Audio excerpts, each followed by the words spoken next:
All right, guys, so I decided I'm gonna make the end tanks today. It's 3 days ahead.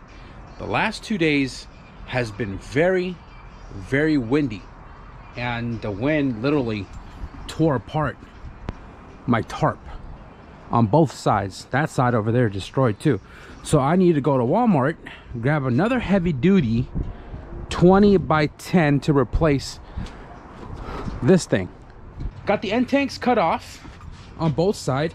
So I was supposed to cut only one side, but when I threw this on the vertical bandsaw, I didn't think about it. I cut the passenger side first, and because I was already about halfway through, I realized, like, oh crap, I should have started on that side.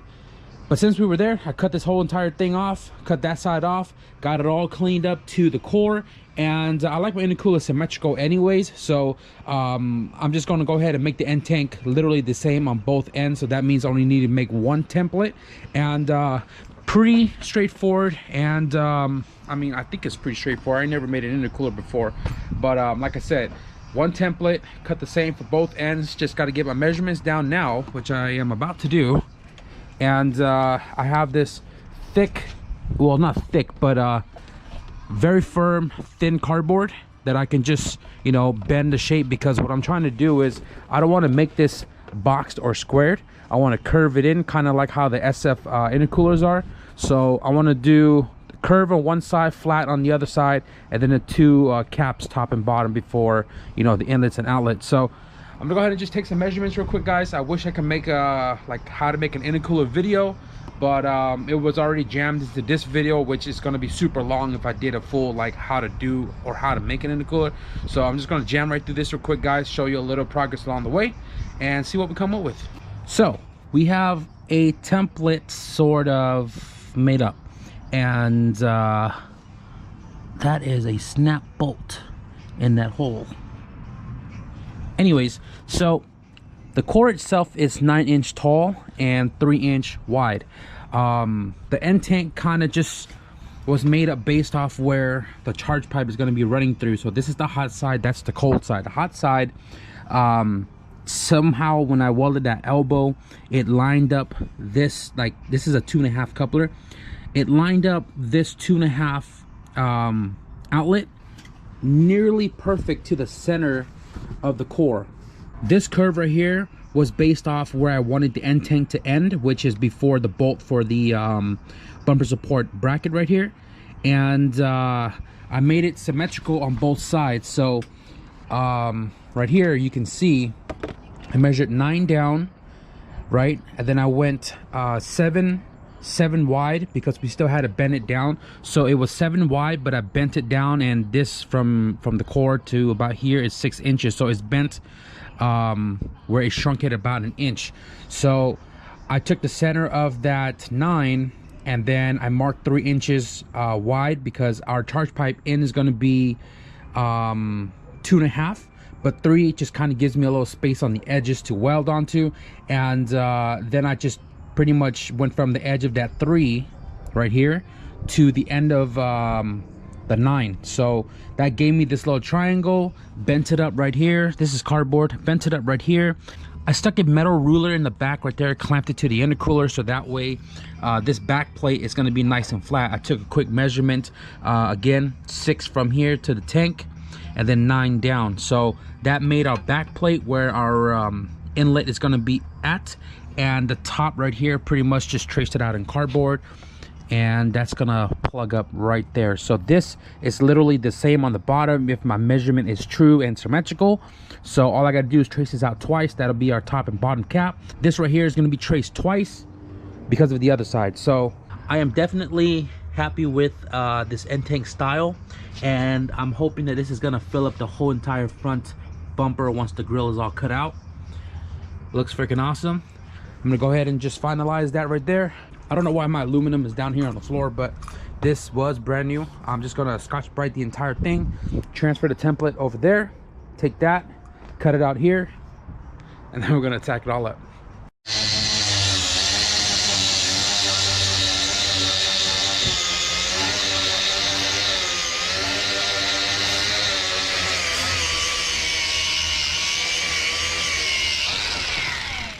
So I didn't really show you guys too much of making the end tank part as far as the curvature and all this goes, but I did get all the pieces cut out. I got 4 of the side plates, and I got 2 end tanks kind of tacked into place. So this curve right here, you can see this material is really thick. It's what people use to make intercoolers. It's like 0.125 I want to say, but it's really thick and I couldn't bend this on my vise. So what I did was I came up with this little attachment piece. I used a, I don't know what size socket, 11 13 11 16 11 something, and I welded a flat stock to it right here, and this pretty much attaches to the press, and then I stick the flat part of the end tank in between this gap while I'm using this to press down onto it and bend it accordingly. So you can see on the end tank, you can see the corners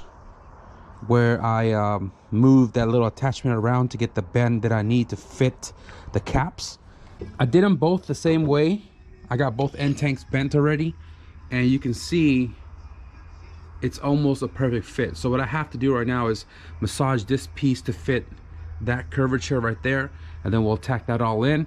I'm not sure if I can weld the complete end tank onto the intercooler or even all of the edges, because I only have about 200 in my gauge, and there's not much left in that tank. So I'm gonna go ahead and I guess modify these end tanks a little bit more and tack it up, mock it up.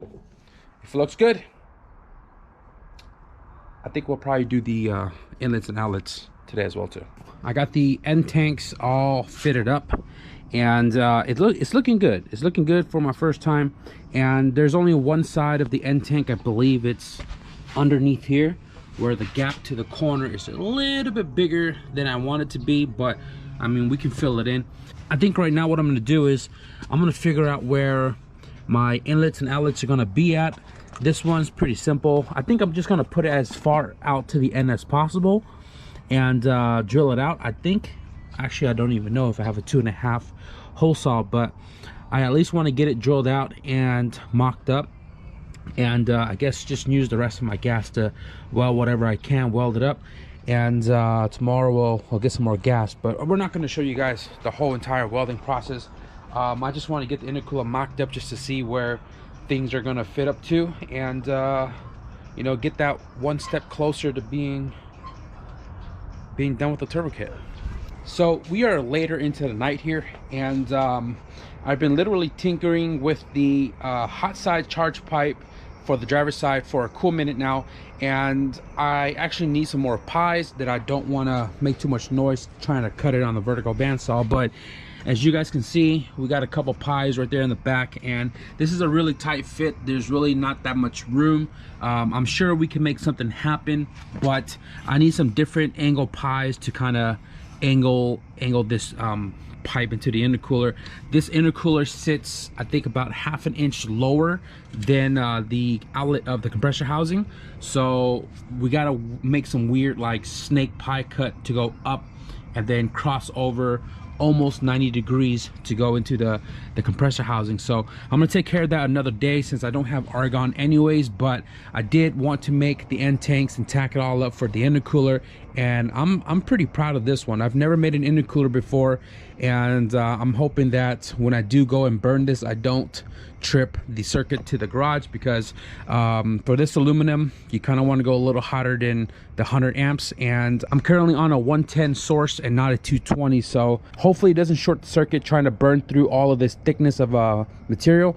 On this side of the intercooler, I have the outlet also tacked into place. This one is tacked into place as well too, and this one has a coupler. I was just trying to get some ideas on how I'm going to go about making the cold side to the intake, but I'm super pumped. I'm also happy that it's nice and symmetrical. Like I said before, I'm not crazy OCD, but I like the intercooler to be straight up centered in the bumper. So yeah, definitely stoked. Hopefully burning this goes well. You know me, I've dipped a million times and I'm still dipping a million times.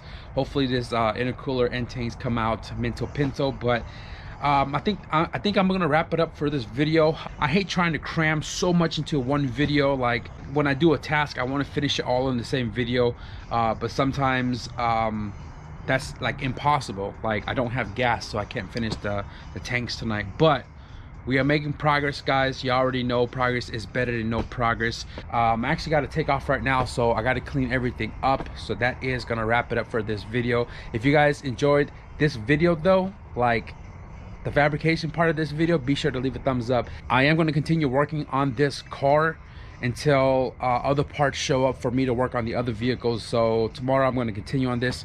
If you guys want to stick around and see all that, be sure to hit the subscribe button. But with that being said, thank you guys for watching, and I'll see you guys in the next video. Peace.